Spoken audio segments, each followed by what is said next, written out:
வணக்கம் வணக்கம் வணக்கம் நண்பர்களே. அதாவது ஆளுநர் ஆர்.என். ரவி அவர்கள் பார்த்திங்கன்னா, அவருக்கு நல்ல எண்ணமே இல்லை, அவர் நல்ல எண்ணம் இல்லாதவர் அப்படின்ற மாதிரி ஸ்டாலின் அவர்கள் பேட்டி அளித்திருக்கிறாரு. அது மட்டும் இல்லாமல் அவர் பார்த்திங்கன்னா, தமிழகத்தில் ஒரு அமைதியை பார்த்திங்கன்னா இருக்கு இல்லைங்களா, அந்த அமைதியை கெடுக்கும் வகையில் நடந்து கொள்கிறார். அவருக்கு பிடிக்கலை அப்படின்ற மாதிரிலாம் பேட்டி கொடுத்துருக்கிறாரு. திமுக தலைவருமான தமிழக முதல்வர் ஸ்டாலின் அவர்கள் தான் இந்த பேட்டியை கொடுத்துருக்கிறாரு. இந்த தகவல்களை பார்க்கறதுக்கு முன்னாடி நம்ம சேனலை சப்ஸ்கிரைப் பண்ணி பெல் ஐக்கானை கிளிக் பண்ணி வச்சுக்கோங்க. வாங்க என்ன தகவல் இருக்குன்றதை முழுமையான தகவலாக பார்க்கலாம். அதாவது ஆர்.என். ரவி அவர்கள் பார்த்திங்கன்னா, கவர்னராக வந்தது முதல்ல தமிழகத்தில் ஏதாவது ஒரு குழப்பத்தை ஏற்படுத்தியே ஆகணும். அதுதான் அவர் வேலையாகவே இப்போ வச்சிட்ருக்கிறாரு. அவருக்கு பார்த்திங்கன்னா பல முறை இதை நான் உணர்த்திட்டேன். ஆனாலும் அவர் பார்த்திங்கன்னா தன்னை மாற்றிக்கொள்வதாக அவருக்கு தெரியல. அமைச்சர் செந்தில் பாலாஜியை பார்த்திங்கன்னா அமைச்சர் பதவியிலிருந்து நீக்குவதற்காக கவர்னர் ரவி அவர்கள் பார்த்திங்கன்னா அரசியலமைப்பு நெறிமுறைகளை மீறுவதாகவும், இது பார்த்திங்கன்னா நிர்வாக ஒழுக்க மீறல் அப்படின்ற மாதிரி சொல்லியிருக்கிறாரு. ஒரு அமைச்சரை பார்த்திங்கன்னா நியமிப்பதும் அந்த அமைச்சரை நீக்குவதும் முதல்வரின் தனிப்பட்ட விருப்புரிமை.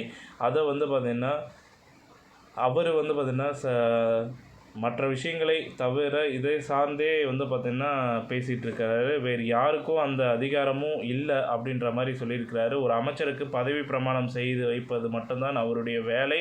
அவரை தான் பார்த்திங்கன்னா நியமிப்பதாகவும் பார்த்திங்கன்னா அதனாலே அவர் நீக்கிவிடலாம் அப்படின்ற மாதிரி நினச்சிட்ருக்காரு. அது பார்த்திங்கன்னா பொருள் அல்ல அப்படின்ற மாதிரி சொல்லியிருக்கிறாங்க. அந்த அதிகாரம் பார்த்திங்கன்னா நியமன பதவியில் உட்கார வைக்க மட்டும்தான் இருக்குது, கவர்னருக்கு இல்லை. அதனை பார்த்திங்கன்னா அவர் முதல்ல புரிஞ்சுக்கணும். அவருக்கான வேலைகளை மட்டும் பார்த்திங்கன்னா பார்த்தா மட்டும் போதும் அப்படின்ற மாதிரி சொல்லியிருக்கிறாரு. தமிழக சட்டமன்றத்தில் நிறைவேற்றி அனுப்பி வைக்கப்பட்ட மசோதாக்களுக்கு கையெழுத்து போடாமல் வைத்திருக்கிறாரு. அதனை போட்டு அனுப்ப வேண்டும். அதை விட்டுவிட்டு தனக்கு உரிமையில்லாத செய்கைகளில் பார்த்திங்கன்னா மூக்கை நுழைத்து மூக்கறுக்கப்பட்டு கொண்டு இருக்கிறார் அப்படின்ற மாதிரி கவர்னரை சுட்டி காட்டியிருக்கிறாரு. தமிழகம் வளர்வது, அமைதியாக இருப்பது அவருக்கு பிடிக்கலை. குழப்பம் ஏற்படுத்தி இந்த மாநிலத்தை கெடுக்க நினைக்கிறாரு. அவரிடம் நல்லெண்ணமே இல்லை. தொழிலில் பார்த்திங்கன்னா தொழில்துறையைப் போலவே பார்த்திங்கன்னா குறு சிறு மற்றும் நடுத்தர தொழில் நிறுவனங்களுக்கு தமிழகத்தில் மீண்டெழுந்துள்ளது. இந்தியாவில் குறு சிறு மற்றும் நடுத்தர தொழில் நிறுவனங்கள் பார்த்திங்கன்னா எண்ணிக்கையில் தமிழகம் 3வது இடம் வகிக்கிறது. தமிழகத்தில் சுமார் 50 லட்சம் குறு சிறு மற்றும் நடுத்தர தொழில் நிறுவனங்கள் இருப்பதாக மதிப்பிடப்பட்டுள்ளது. மிக மோசமான நிதி நெருக்கடி காலத்தில் நாங்கள் ஆட்சிக்கு வந்தோமே தவிர அதனை காரணமாக காட்டி எதையும் செய்யாமல் இருந்ததில்லை.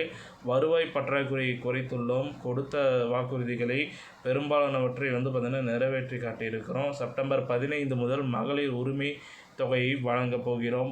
அது மட்டும் இல்லாமல் 1 கோடி பெண்கள் மாதந்தோறும் 1000 ரூபாய் பெறப் போகிறார்கள். இவ்வாறு அவர் பார்த்திங்கன்னா தெரிவிச்சிருக்கிறாரு. இந்த தகவலானது முடிவடைகிறது. இந்த தகவல் பிடிச்சிருந்தால் லைக் பண்ணுங்கள், ஷேர் பண்ணுங்கள். மறக்காமல் சேனலை சப்ஸ்கிரைப் பண்ணி பெல் ஐக்கானை கிளிக் பண்ணி வச்சுக்கோங்க. நன்றி, வணக்கம்.